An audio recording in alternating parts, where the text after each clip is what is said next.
This is the Seattle Podcasters Podcast. I'm your host, Jason Rigdon. On this episode, I have Darryl Reese of The Reese Show. How are you today? I'm doing well. How are you? Doing great. It's a nice, kind of sunny day out. Semi-sunny, yeah. Yeah. Typical Seattle weather. Yeah, totally. So could you tell me a little bit about your show? Yeah, The Reese Show. Can I curse on here? Can I use profanity? I don't know. Yeah. Okay. The Reese Show is formerly known as The Shit Show. We had to change the name just so we can get onto the Spotify's and the Apple Music, the iTunes and all that. But the show was just born of pure creativity and expression. And I wanted to be able to take barbershop type conversations and, conversations that you'd have via social media and have in the format of a podcast.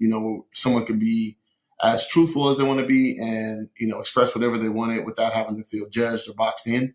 And I wanted it to be more of a conversational format as well. So that's kind of how we got started. And, we have guests every so often. Well, I try to have a guest every week, just that pertains to a different walk of life. For the most part, a lot of us have the same cultural experiences. This past week, we had on Miss Shavonna Bonds, who is a Black educator. She's a teacher. She's out of the Tacoma School District. So we just try to incorporate, many different things that are important to our community, but again, still have that realism. And we try not to make it too preachy. I think that's the thing. We try to have a lot of fun with it. And how long have you been doing this show? Show's been running since September. So I'm pretty glad that we've been able to be as consistent as we have been. We've been doing a podcast a week. I think we've only missed 2 weeks. The week that it snowed really bad. And I think another week, I was traveling. So that's been it. But besides that, we've been able to, hunker down and do one a week. So that's cool. Yeah, congratulations. That's really hard to do. Thank you. Yeah, it's not easy to be consistent at all. And how many episodes have you released? We are going into episode 26 this week. So 25 episodes so far. And so what kind of motivated you to do a podcast? Maybe you could do this in like YouTube but what was so special about podcast? Well, I'll just tell you kind of my journey going into podcasting. First, I started off doing interviews with, local artists and some celebrities that would come to town with my boy Sermon from Sermon's Domain. His name is Sermon's Domain on Twitter. If you guys want to look him up, great guy. Does a lot of PR for Visionary Music Group. He works with Logic and John Bellion and those guys. So he was doing interviews first. I actually volunteered to be the camera guy for him. And he was like, if an opportunity pops up, then we'll do that. And his camera went down. So he brought me on board. I remember the first interview we did was G-Eazy at the Showbox Market. And just from there, he kept bringing me along. And I started branching out and doing some of the interviews, like the smaller interviews he didn't want to do. And I've always wanted to jump into journalism. So that turned into me doing my at-home series called Moments at Wayne Manor. Like we called our house Wayne Manor.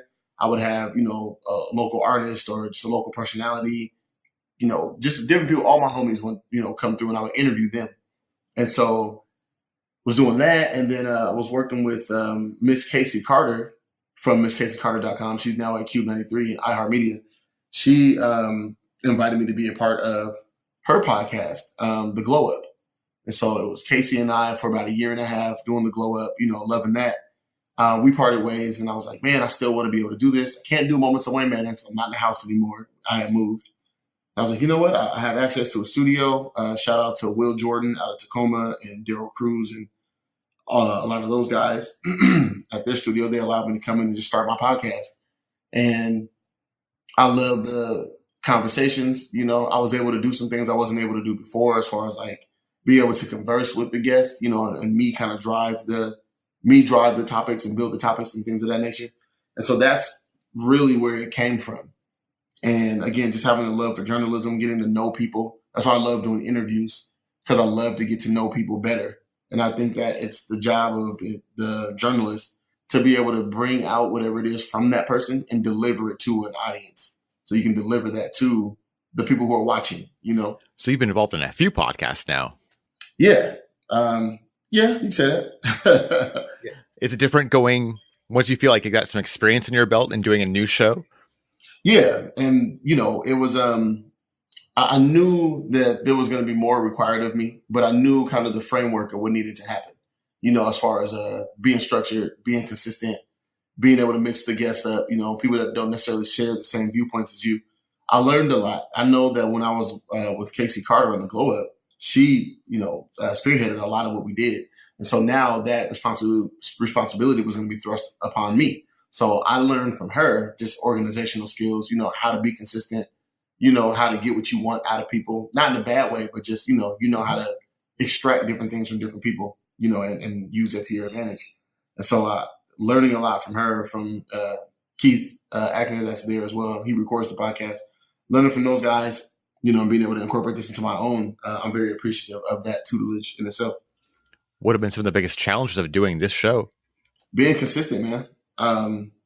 Being consistent, and also just having to deal with change. We were recording out of iHeartMedia or iHeart Studios for a while, and then we couldn't do that. And I moved from Tacoma actually into Seattle, so we weren't recording with those guys out in Tacoma at their studio anymore. So there's just kind of be creative and just try to find different ways. Like we've been recording off of my shotgun mic and, my iPod through the Rode Mic app for the past couple of episodes. And even though the sound quality it's okay, it's nowhere where it needs to be though. But the most important thing for me is just being consistent. How do we stay consistent? So you got to do what you got to do, to pull it together. Yeah, talking for folks, it seems like that adaptability is the key to consistency. Absolutely. And absolutely. 100%.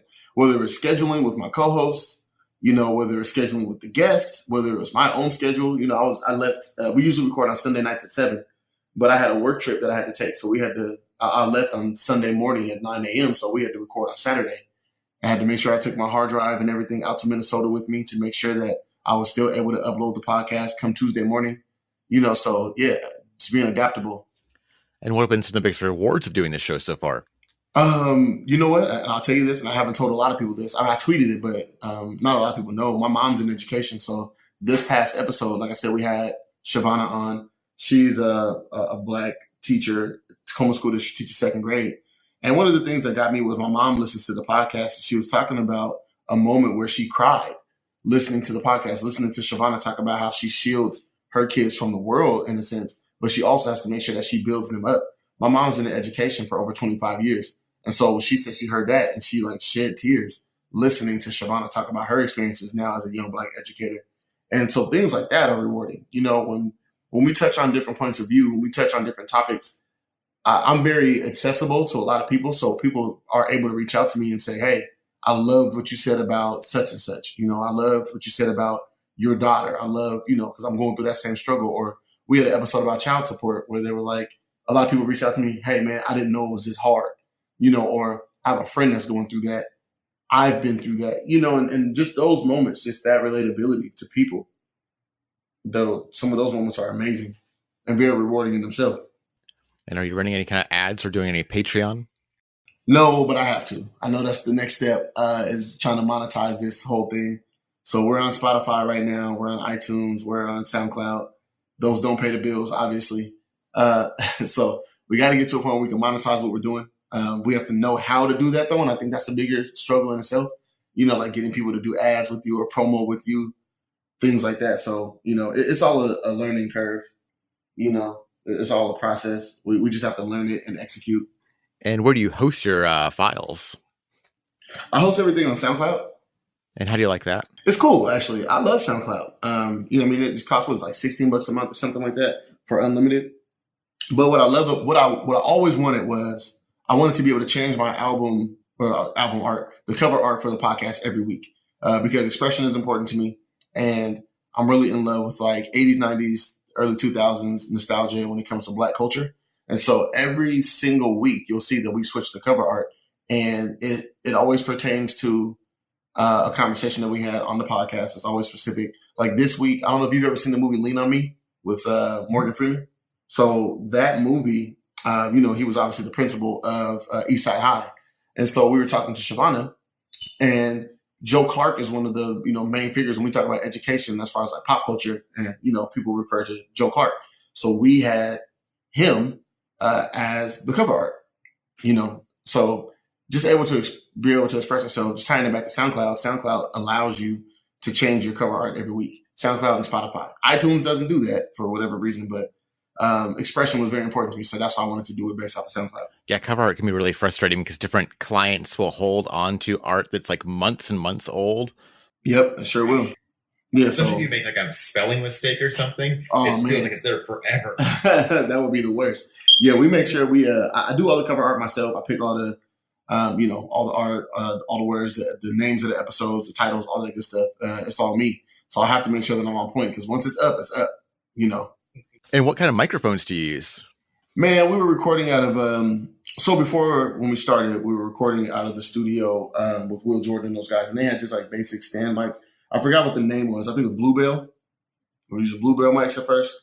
And then when we went to Cube 93, whatever they had, whatever in their $1 million studio they were using, we just use those. But now at the house, we're struggling because we have to find a more permanent solution. Like we can't keep recording off of the Rode mics that we have here, like this one shotgun mic to pick up 4 people. So I just placed an order with Z-Sounds if anybody's looking to, find some equipment, that you don't have to pay for completely outright. They put us on a six payment plan. I don't know the brand of these particular mics, but Z-Sound was really cool. I had a friend walk me through which mics I needed. And how do you record your episodes? What software are you using to record? So we were using so right now I'm just using the Rode mic app on my iPod Touch. Like that's basic as it gets. But before that, we were using Adobe Audition. It's a really good program to use. I know you can even use GarageBand. I think we recorded 2 episodes on GarageBand just with the we had a MIDI controller plugged in with 4 mics, and we were just all mic'd up, plugged into my iMac, recording on GarageBand. It was pretty simple, as long as the sound levels are solid, where they need to be. It's not too difficult, And do you do much editing of your episodes? I try not to be honest. I've had to do a little bit of editing, like when conversations kind of just go on for longer, or, maybe we get into an argument towards the end of the episode and you just want to put that out to the public, but I try not to. I try to have as organic a feel as possible. I want it to feel like you're walking right into Twitter. I want it to be like if Twitter were a physical place, you literally walked right into that conversation. And that's why the format for our show is the way that it is. It comes in the middle of us just kind of chatting and chopping it up before we jump into what the podcast that day is about. Like you literally walk into the middle of a conversation. And how long does that post-production take? I think the longest thing is just doing the album art or the cover art. Yeah. So it doesn't take long at all because I try not to edit it. I try to leave it as raw as possible. I think that's what people love is the authenticity. So I literally just upload it, get the MP3, do the cover art, upload straight to SoundCloud. Yeah, it just shows. I mean, some folks, they will just spend hours and hours like cutting out every and try to sound perfect. But realistically, a lot of people don't even notice. Yeah, I think it's something to be said for an authentic moment. I try to keep all that stuff. We did an interview one time with Casey Carter when I was on the Glow Up. We did an interview with a local artist, and I mean like a graphic artist. And he had really bad anxiety, like really bad to where I know like we started asking him questions and he shaking, he had tears in his eyes. I get cutting that out, because 1, it's a really big time gap. And 2, you just don't want to portray that person in that light. But if we're just having a one-on-one conversation, I'm able to make eye contact with you. We're talking, and then you pause for, say, 3 to 4 seconds, maybe even 5 seconds. That's a genuine moment, and people might be able to connect with you because they see how hard-hitting that question was, or they see the impact that it may have had on you. And in that creating that impact, it creates an impact for someone else down the line. So I love those moments. I'll try not to take them out unless it's something that's distracting from what we're going towards, or if it's too long of a break or something like that. But I try not to edit those moments out. Yeah, because it makes people sound so artificial too. And also, I wonder if some of it's that people don't actually like the spoken word really. Like some of us really like the spoken word. They like how people talk, and we want to keep it. Yeah, and then there's again a big theme for me is always culture. Like there's a cultural experience when you step into a room with a bunch of people that you don't know. You're able to grasp their culture or people that you're just not being around. And here in Seattle, we have so many transplants now, and there's so many transplants that listen to my podcast. They're able to pick up on the different type of jargon that we have. This just the different words that we use regionally. People are able to pick up on just like the drawl that we have. I know when people say drawl, they usually think of Southern drawl, but different parts of the country people speak differently, and it's just something that you pick up on. And it's something that can be either alluring. It's rarely a turnoff. It can be enlightening, it can be eye-opening. So those are the type of things that you need to feel when you're talking to someone. Like I listen to a podcast now, it's based out of South Africa.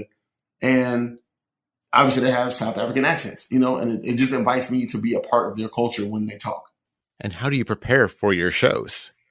So what I've started doing, I think over the past 10 episodes or so, I mean, I always like write down the topics, but I've been a little more strict on the format. So I want to get topics that can transition well into each other.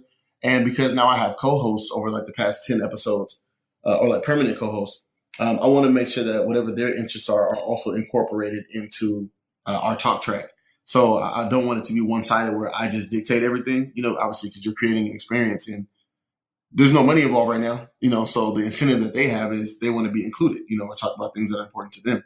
And so each week, I think around Wednesday, I'll come up with a topic list and then I'll ask them for whatever, one topic that they want to discuss at length based off of what it is that I've already built. And then, and obviously it has to pertain to whatever our guests are, or we can just invite the guest into that space. But yeah, so I start pre-production on the day after the podcast drops. And how do you find your guests? Man, social media, really. I mean, I'm friends with a ton of people on social media, and I have friends from all different types of walks of life. So I'm friends with professional athletes. I'm friends with former athletes. I'm friends with musicians. I'm friends with, graphic artists, novelists. I'm friends with educators, a lot of different people. So I usually just try to tap my resources. I try not to, I think the most genuine, authentic conversations you can have are with people that you know. So I try not to go outside and, submit interview requests and things like that. When we have done that for the podcast, we did it the one episode and I hated it because they weren't familiar with me. I wasn't familiar with them. There's no inside jokes to have. There's no familiarity. I try not to do things like that. Well, going on that, do you have any other advice for people doing interviews? Do your research. That's a huge thing, do your research. I think it's not enough to just, like say you get an artist in front of you and you're kind of familiar with their catalog, but you don't want to ask the same question that another publication just asked them. You really want to, and also create an impact. Ask impacting questions. Ask something that they may not have heard. I know I learned from Sermon for a while. He would always ask like one random question at the end of an interview. He would ask a question like, hey, if you were a superhero, what would be one of your superpowers? Or if you could describe yourself as a sandwich, or what's the perfect sandwich that you would make? Something that just throws people off, but people remember. So be memorable. Don't be corny. Be genuine. Be authentic. And just live in the moment, and let people talk. Let people talk. They have to be able to, get whatever they have to say out because you never know which way that conversation can transition. And then one of the biggest lessons that I learned is if you're going to be interviewing people, ask a question, just ask the fucking question. I hate when people ramble on for 60 seconds asking one basic question. You know what I mean? I know you know what I mean. Somebody asks a question and then the 5-second quip turns into this 30-second explanation of why that question and background and context and all that. It's like, ask the fucking question, God. Let them answer how they're going to answer. Totally. Yeah. It's like those Q&As where people get up and it's like, well, it's not a question. It's just a long comment about you. Yeah. And now we're having commentary about whatever. And it's like, shut the fuck up, man. Just ask the question. So do you have any advice for people that are maybe just thinking about starting a podcast, or maybe their podcast is brand new? Don't overthink it. You got to just put stuff out there. Of course, there has to be some type of structure and there has to be some type of format to what you're doing and some type of organization, but just fucking do it, man. You have to, because in the world that we live in, somebody's going to criticize you anyway. I think that's what people are afraid of is criticism. If you have a vision, just do it. You're the only one that's going to stop you from doing it. Other people are going to try to tear you down and try to get you to, pause or, get you off your game. You just can't allow for that. You just have to do it. And not everybody's going to like your stuff. People come to me all the time, want to argue with me about, different topics on the podcast or what my take was on a particular subject. And if you know me, like if you really know, you don't even have to really know me. If you just know me in any sense, I don't give two fucks about what somebody else feels. I feel the way that I feel. I'm going to be able to put that out. I just want to make sure that I'm respectful of whoever is receiving that message. But at the same time, man, I don't give a fuck about them people. You have to do you and make sure you stay true to your vision. So important. Do you have any tips for getting to that point where you can say, I just don't care about what you're saying? Yeah. This is confidence and belief in yourself. Like you have to have those things. Like you're not going to exist in a world where you're constantly putting out content and you don't believe in what you're doing. Like I know you do this, I'm doing this, but we have to believe in the product that we're building, and maybe, you test this out among some people that, whose opinion you trust. But at the end of the day, if it's something that you want, you just got to go, and you have to develop thick skin because, again, there's always going to be detractors. A girl told me she didn't want to listen to my podcast because she saw on Facebook that she felt like I was too misogynistic. And I was like, okay, I don't, what is it? I don't care, because I still have to keep pressing on. I can apologize for whatever I did before, but that's not going to stop me from continuing to develop this content, and I can't let that shine me away from what it is. I can adjust and move forward. And I can always learn something new, but you just can't knock me off my perch like that. And so how much time do you think you spend promoting the show? Not enough. Yeah, probably a couple hours a week, man. And like I said, it's not enough. I got to get stuff set in place. It is a little difficult, working 40 hours. I have my daughter 5 days a week, and we just moved. So I'm trying to get the house together. So it's like, I got to have these things, but that doesn't mean that I can, let this slide. I still have to do it, so that's what it is. Have you found any channels to be more effective than others? Yeah, I think that, okay, so we're on Spotify, we're on iTunes as well. And that's great to be able to say.